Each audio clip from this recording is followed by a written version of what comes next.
Hi, welcome to A Gray Barn Rising. I'm so happy you could join Bootsy and me this evening.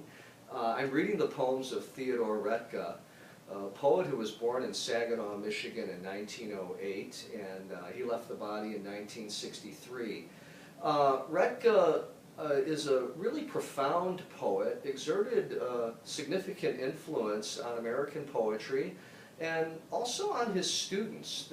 Several important poets, James Wright, David Wagoner, Richard Hugo, Carolyn Kaiser, they all studied with Theodore Roethke and have carried on his legacy in some pretty important ways, developing his work and his influence, of course, into their own voice, but really have carried on his work in some powerful ways. So I wanted to share the work of Roethke this evening. I'm going to read primarily from The Far Field, which was a book that appeared posthumously, and I may read a couple of earlier poems depending on what moves me as I go through the reading. But I'd like to begin with a poem called The Geranium, and I'd like to begin with this not only because I love this poem, but also because he grew up working in his father's greenhouse in Michigan, and that whole sense of the vegetable world and the soil permeates his poetry throughout his work in some really pretty significant ways. So here's The Geranium, and this again is from The Far Field. When I put her out once by the garbage pail, she looked so limp and bedraggled, so foolish and trusting, like a sick poodle, or a wizened aster in late September. I brought her back in again for a new routine, vitamins, water, and whatever sustenance seemed sensible at the time. She'd lived so long on gin, bobby pins, half-smoked cigars, dead beer, her shriveled petals falling on the faded carpet, the stale steak grease stuck to her fuzzy leaves. Dried out, she creaked like a tulip. The things she endured, the dumb dame shrieking half the night, or the two of us, alone, both seedy, me breathing booze at her, she leaning out of her pot toward the window. Near the end, she seemed almost to hear me, and that was scary. So when that snuffling cretin of a maid threw her pot and all into the trash can, I said nothing. But I sacked the presumptuous hag the next week. I was that lonely. Such a delightful poem about the geranium.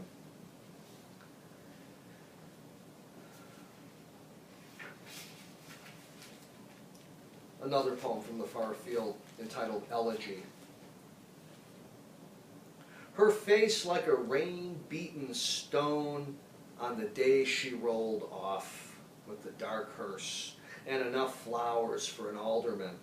And so she was in her way, Aunt Tilly.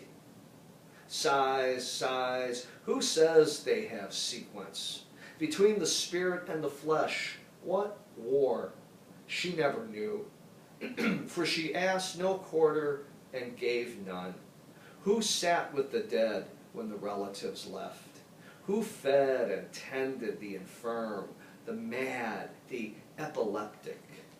And with a harsh rasp of a laugh at herself, faced up to the worst. I recall how she harried the children away all the late summer from the one beautiful thing in her yard, the peach tree.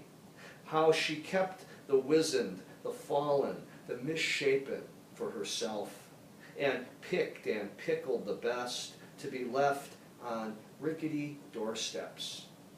And yet she died in agony, her tongue at the last, thick, black as an ox's. Terror of cops, bill collectors, betrayers of the poor, I see you in some celestial supermarket, moving serenely among the leeks and cabbages, probing the squash, bearing down with two steady eyes on the quaking butcher. You hear that again, that element of the vegetable world coming in and permeating Roethke's poetry that way.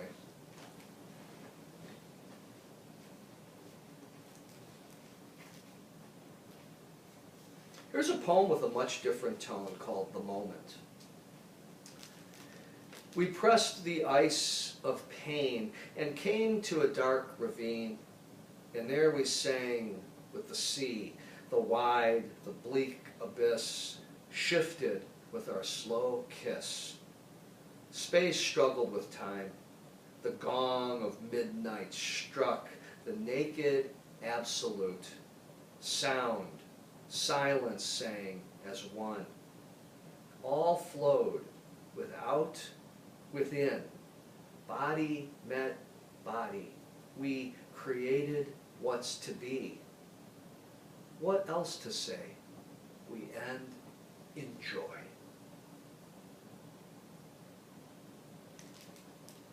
Closing is so beautiful in that poem.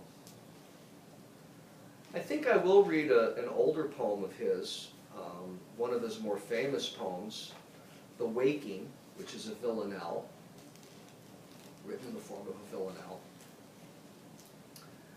I wake to sleep and take my waking slow. I feel my fate in what I cannot fear. I learn by going where I have to go. We think by feeling.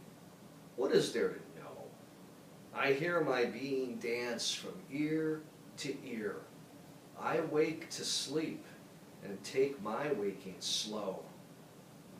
Of those so close beside me, which are you? God bless the ground. I shall walk softly there and learn by going where I have to go. Light takes the tree, but who can tell us how? The lowly worm climbs up a winding stair. I wake to sleep and take my waking slow. Great nature has another thing to do, to you and me. So take the lively air and lovely learn by going where to go. This shaking keeps me steady. I should know what falls away is always and is near. I wake to sleep and take my waking slow. I learn by going where I have to go. It's one of his more famous poems, The Waking. A poem that moves in a much different way, and actually my favorite sequence of Roethke's poems is the North American sequence, which is how the book The Far Field begins. And I'd like to read the opening poem of the North American sequence called The Longing. It's a bit of a longer poem in 3 sections. The Longing. On things asleep, no balm, a kingdom of stinks and sighs, feeder of cockroaches, dead fish, petroleum, worse than castoreum of mink or weasels, saliva dripping from warm microphones, agony of crucifixion on bar stools. Less and less the illuminated lips, hands active, eyes cherished, happiness left to dogs and children, matters only a saint mentions. Lust fatigues the soul. How to transcend this sensual emptiness?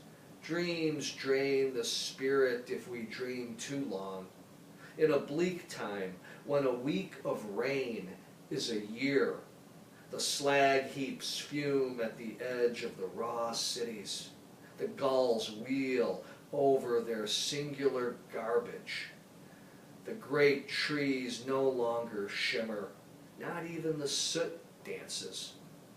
And the spirit fails to move forward, but shrinks into a half-life less than itself, falls back, a slug, a loose worm, ready for any crevice, an eyeless starer. 2. A wretch needs his wretchedness. Yes, O pride, thou art a plume upon whose head? How comprehensive that felicity! A body with the motion of a soul. What dreams enough to breathe in? A dark dream. The rose exceeds us all. Who'd think the moon could pair itself so thin? A great flame rises from the sunless sea. The light cries out, and I am there to hear. I'd be beyond the moon, bare as a bud and naked as a worm. To this extent, I'm a stalk. How free, how all alone. Out of these nothings, all beginnings come. 3. I would, with the fish, the blackening salmon, and the mad lemmings, the children dancing, the flowers widening. Who sighs from far away? I would unlearn the lingo of exasperation, all the distortions of malice and hatred. I would believe my pain, and the eye quiet on the growing rose. I would delight in my hands, the branch singing, altering the excessive bird. I long for the imperishable quiet at the heart of form. I would be a stream winding between great striated rocks in late summer. A leaf, I would love the leaves, delighting in the redolent disorder of this mortal life. This ambush, this silence where shadow can change into flame and the dark be forgotten. I have left the body of the whale, but the mouth of the night is still wide. On the bullhead, in the Dakotas, where the eagles eat well, in the country of few lakes, in the tall buffalo grass at the base of the clay buttes, in the summer heat, I can smell the dead buffalo, the stench of their damp fur drying in the sun, the buffalo chips drying. Old men should be explorers. I'll be an Indian, Iroquois.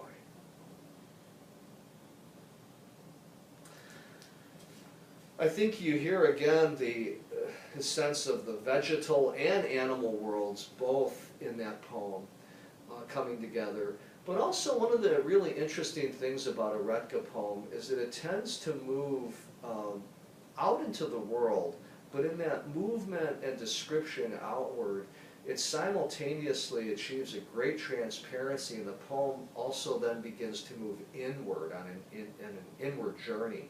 So that the Roethke poem, particularly those poems in the North American sequence, look out into the world almost as a way to look into the human psyche and into the human emotions.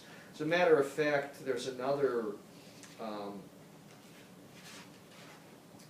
poem in the North American sequence titled Journey to the Interior. And it's too long to read, but I would encourage this evening, but I would encourage you to read it on your own, because again, it typifies that movement out into the world, but also simultaneously moving into the interior, the inner landscape of the poet. I think in some ways him growing up, Roethke growing up and working in that greenhouse, was a way for him to touch the vegetal matter of his own psyche and to root down into not only the things of the earth, but into the things of the human psyche and into the soul. And I think that's really a powerful, beautiful thing in his work. I hope you seek his work out. I read this evening from Roethke's collected poems, read one poem from that, but I read primarily from an early edition of The Far Field, which is my very favorite book of his. Thank you so much for joining Bootsy and me for another episode of A Great Barn Rising.